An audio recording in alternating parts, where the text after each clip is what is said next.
नमस्कार। मैं GRS news के लिए गिरीश सिकरवार।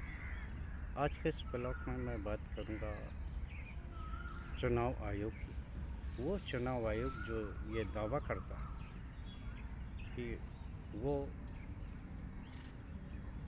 चुनाव को फेयर कराता है और वो किसी भी राजनीतिक दल भेदभाव नहीं करता। वही चुनाव आयोग कल माननीय उच्चतम न्यायालय के सामने गड़गड़ाता हुआ दिखा। आखिर इसका कारण क्या था जो चुनाव आयोग को माननीय उच्चतम न्यायालय के समक्ष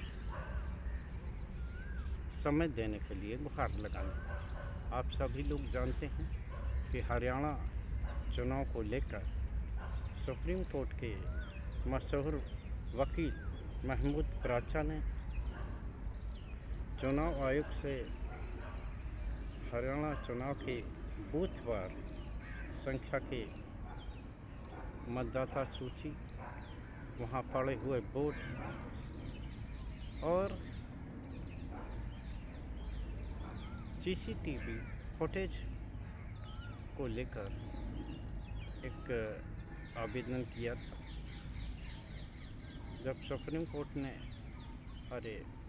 क्षमा करें, जब चुनाव आयोग ने इस बारे में कोई ध्यान नहीं दिया और उनकी समस्या का निस्तारण नहीं किया, तो वो माननीय न्यायालय में गए और हाई कोर्ट हरियाणा के जो उच्च न्यायालय है उसने ये आदेश दिया कि चुनाव आयोग याचिकाकर्ता को मांगी गई सभी सूचनाएं उपलब्ध कराए।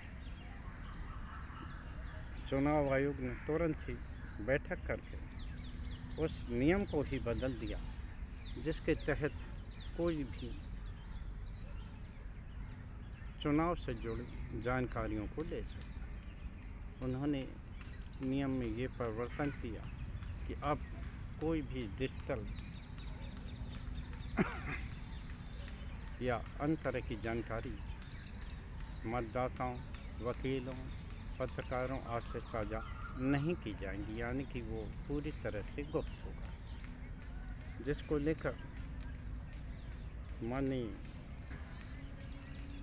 वकील साहब सुप्रीम कोर्ट गए और सुप्रीम कोर्ट ने 15 जनवरी 2025 को ये आदेश दिया कि चुनाव आयोग इस बारे में जवाब दें कि आखिर उसने किस तरह से हाई कोर्ट के निर्देश के बाद नियमों में परिवर्तन किया।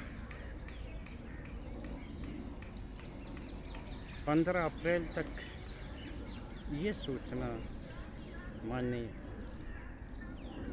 चुनाव आयोग को याचिकाकर्ता को देनी थी, लेकिन जब वो अप्रैल माह में यहाँ पेश हुए तो उनके पास न तो याचिकाकर्ता को देने के लिए सूचना थी, बल्कि उन्होंने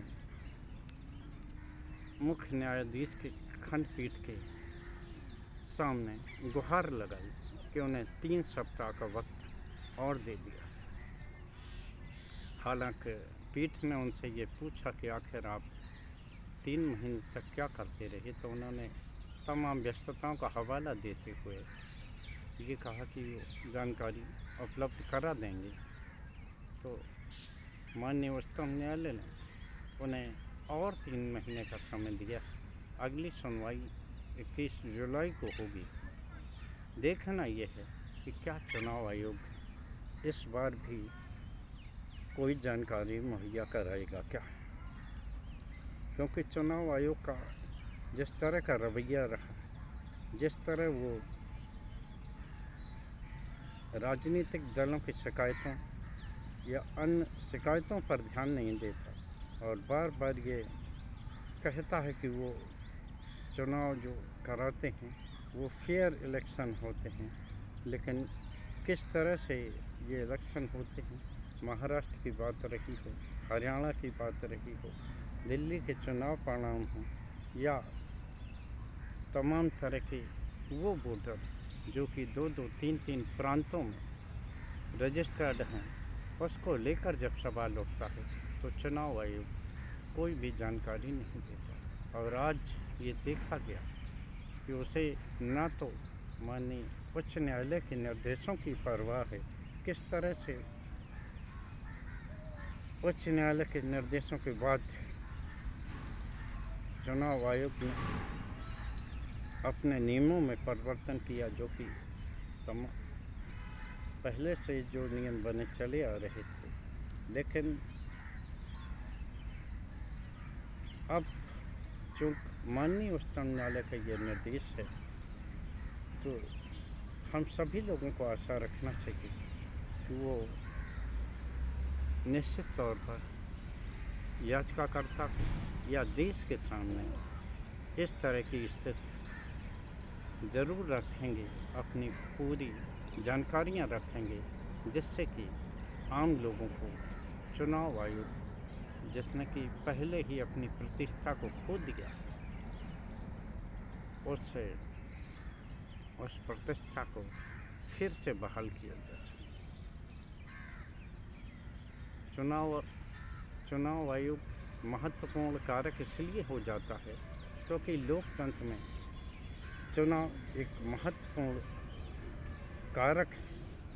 उसके सहारे ही सरकारें बनती हैं और उसके सहारे ही स्थानीय जनता का मूड सभी लोगों को समझ में आता है। तो देखना है आयोग अपनी धूल धूसरित प्रतिष्ठा को करने के लिए क्या करता है। यहाँ एक ये सवाल उठता है कि आखिर सरकार के कहने पर जो संवैधानिक संस्थाएं ऐसा काम तो कर देती हैं जो कि सरकार के हित में हो, लेकिन जब वो मामला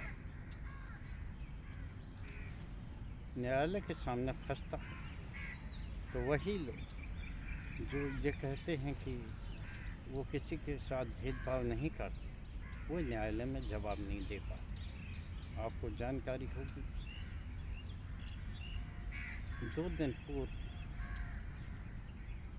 जब वक्फ संशोधन को लेकर, जिसको लेकर सरकार ये दावा करती रही, कल प्रधानमंत्री ने भी बोहरा समाज की एक बैठक में इस बात को उल्लेखित किया कि वक्फ संशोधन बिल जो लाया गया वो 5 साल की मेहनत का परिणाम है और लाखों लोगों से इस बारे में चर्चा हुई है, जेपीसी में चर्चा हुई है, सदन में व्यापक चर्चा के बाद इस बिल को पारित किया गया है।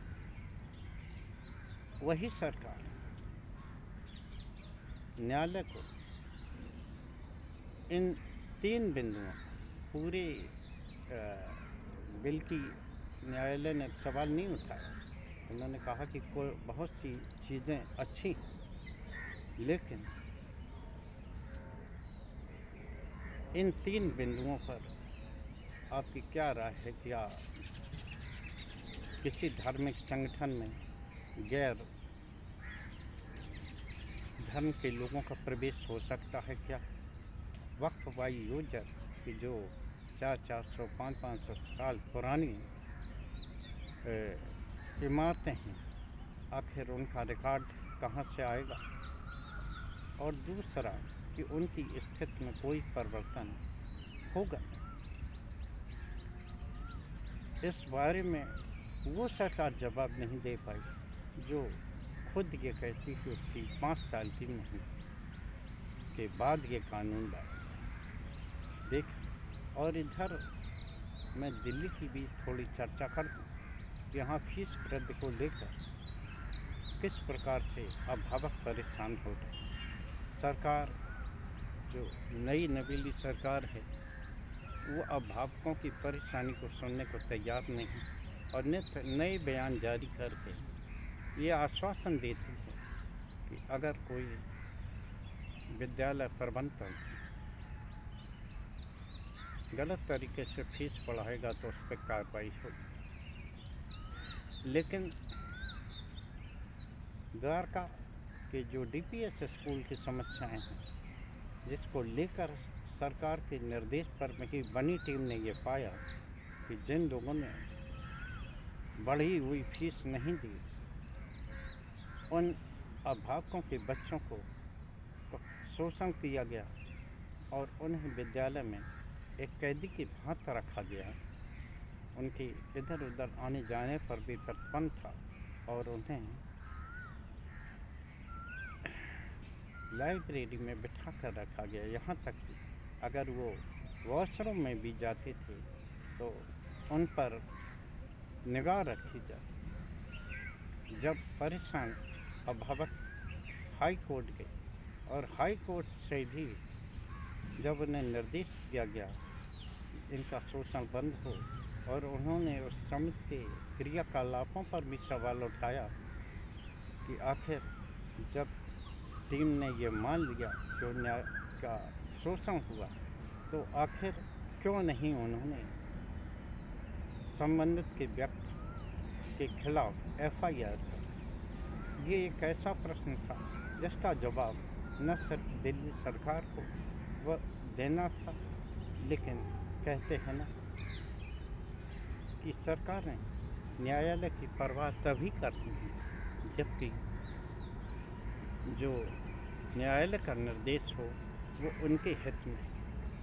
जब तक राम जन्मभूमि या राफेल धारा 370 को लेकर, पेगासस को लेकर भी जिस तरह के माननीय उच्चतम न्यायालय ने निर्णय दिए, तब सरकार ने उन निर्णयों की सराहना की। लेकिन वक्त संशोधन बिल को लेकर जब सरकार को कटघरे में खड़ा किया गया, न्यायालय ने कुछ सवाल उनसे पूछे तो संवैधानिक पद पर बैठे लोग, चाहे वो केंद्रीय मंत्री हों या उपराष्ट्रपति जगदीप धनखड़, किस प्रकार से न्यायालय पर सवालिया निशान लगा रहे। और यहाँ तक कि भारतीय जनता पार्टी से जुड़ी ट्रोल आर्मी जो कि तरह तरह के अभियान चलाकर लोगों को ट्रोल करती है, वो भी सुप्रीम कोर्ट की अवमानना करती थी। हालांकि भी स्थायी तौर पर रोक नहीं लगाई है और अगली सुनवाई 5 मई को होना है। लेकिन जिस तरह से न्यायालय को कटघरे में खड़ा करने के लिए विभिन्न तरह की चालें चली जा रही हैं, वो दिखाने को काफ़ी है कि सरकार भी अब न्यायालय के निर्णय को बदलने के लिए आतुर, और वो केवल अपने हक ही का निर्णय चाहता है। अगर माननीय न्यायालय कुछ ऐसा निर्णय देता है जो कि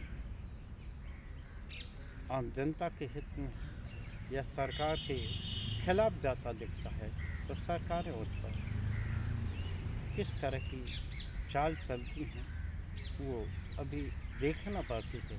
लेकिन जिस तरह से केंद्रीय मंत्री, यहाँ तक कि उपराष्ट्रपति, और यहाँ मैं उत्तर प्रदेश के मुख्यमंत्री योगी आदित्यनाथ का भी जिक्र करना चाहूँगा कि न्यायालय के निर्देश के बाद किस प्रकार उन्होंने 58 एकड़ ज़मीन को, वक्फ बोर्ड की जो ज़मीन थी उस भूमि को सरकारी खातों में दर्ज करा लिया, यानी कि ग्राम सभा में दर्ज करा लिया। यह दिखाने को पर्याप्त है कि बहुमत के बल पर, न्यायालय बल पर सरकारें विपक्ष का तो सम्मान करना ही नहीं चाहती, न्यायालयों को भी जो धता बता रही हैं। आज के ब्लॉग में बस इतना ही। जय हिंद, जय भारत। देखना ये है कि न्यायालय आखिर अपनी प्रतिष्ठा को बरकरार रखने के लिए क्या कदम उठाता है। जय हिंद।